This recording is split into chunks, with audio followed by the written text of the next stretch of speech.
Right, let's get back now to our leading story tonight, a more political reaction to the National Assembly's endorsement of Advocate Kholeka Gcaleka's recommendation to be the next public protector of South Africa. I'm joined by ATM's communications manager, Mxolisi. Mxolisi, good to have you, and thank you very much for coming on. As far as the processes are concerned and how the appointment would need to be done, are you satisfied that these processes were followed as per the Constitution?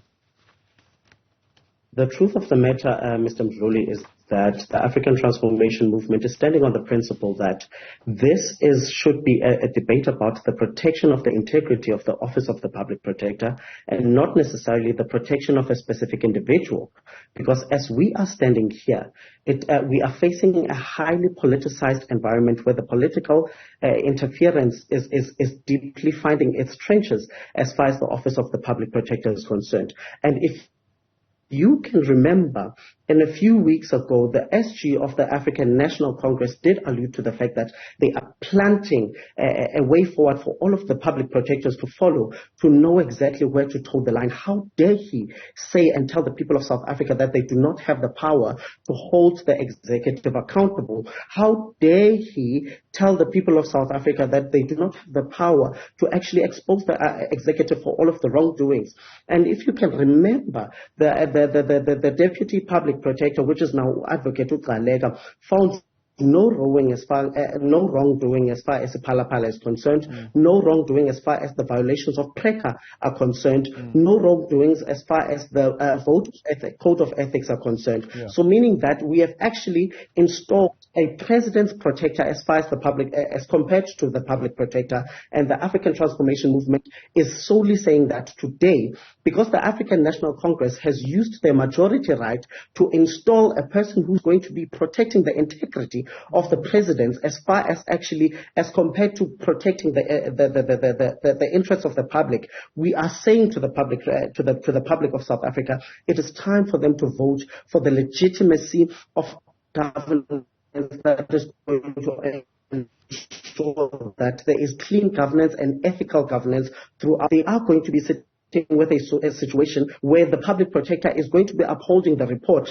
that is clearing the president of all wrongdoings, even deciding for ISARS, deciding for the Reserve Bank and many other institutions to toe the line of march to say that if you don't follow this, then there will be consequences. And unfortunately, the public protector as it stands right now, she is politically exposed, where she has served in multiple offices of political holding and political standing. So we cannot necessarily trust that person, that person is going to have the interests as well as the aspirations of South Africans to heart. It was always going to be a numbers game, so to speak. But one can say the president did not nominate Kholeka Gcaleka. It was an ad hoc committee that nominated Kholeka Gcaleka, and there was a panel that conducted the interviews. The president is now only been given by the National Assembly to say, this is our recommendation. So he would not necessarily have been involved in this process to the extent that it would serve him and benefit him. Mr. Mxolisi, that is just a trump card that is used to sway the public into thinking that the president does not have any influence as far as these matters are concerned.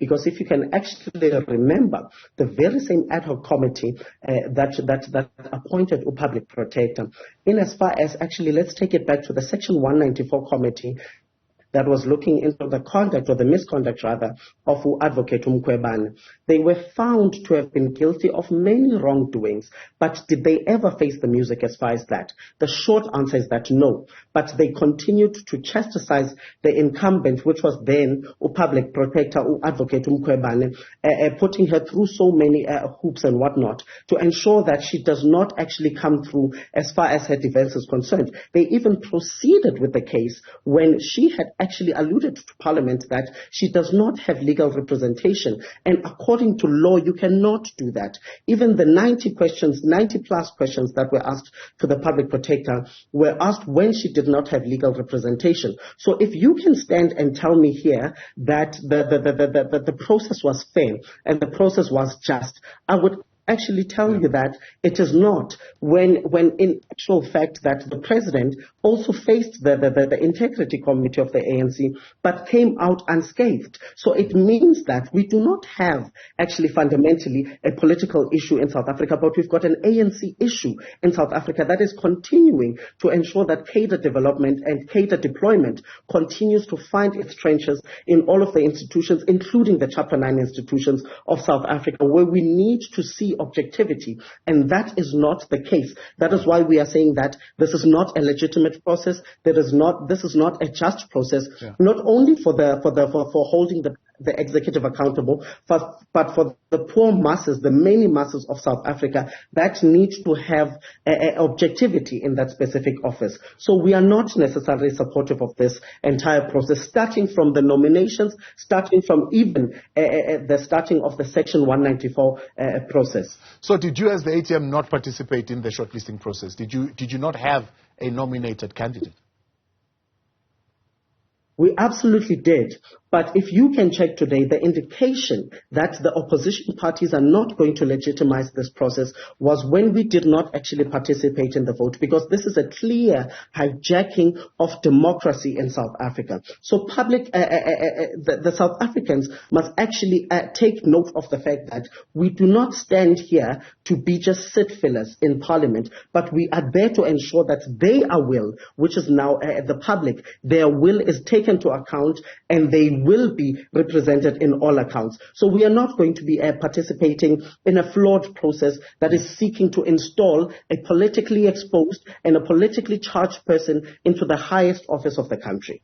But how is it that you participate in the process, and if the process does not go your way and then you want to call the process illegitimate and you nullify it? But you had participated, you raised the name, you said we are part of this process. When it comes to processes, Mr. Mxolisi, it's a numbers game, as you did allude when you started your opening statement. And that is why we are saying to South Africans, tomorrow when we start campaigning in the next year for 2024, they must vote for the rightful government that is going to ensure that their voices and their aspirations are held to account. We cannot shy away from the fact that the ANC is still holding somewhat of a majority as far as the parliamentary processes are concerned.